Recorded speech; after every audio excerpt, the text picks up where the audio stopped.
बिस्मिल्लाहिर्रहमानिर्रहीम। अस्सलाम वालेकुम। कैसे हो आप सब लोग? उम्मीद करती हूँ कि सब खैरियत से होंगे। आज मैं लाई हूँ आप लोग के लिए बनाना और मैंगो की रेसिपी। तो चलिए बनाना स्टार्ट करते हैं। जी तो अब बनाना से छिलके उतार लेंगे। जी तो देखिए कट लगाएंगे।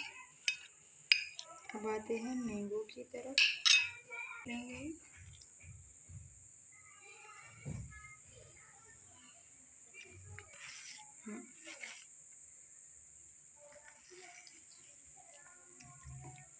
जी तो अब आते हैं ब्लेंडर की तरफ।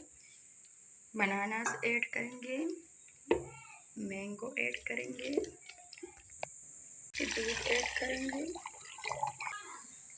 जी तो मैंगो खुद मीठी होती है और बनानास भी 2 चम्मच में चीनी ऐड करेंगे।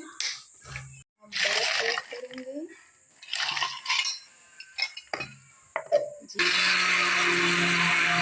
तो देखिए माशाल्लाह बनाना और मैंगो की जूस रेसिपी कैसी लगी। अगर रेसिपी अच्छी लगी हो तो प्लीज़ लाइक करें, सब्सक्राइब करें और अपनों के साथ शेयर करें।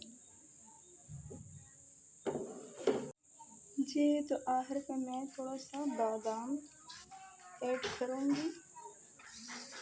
जी तो देखिए माशाल्लाह।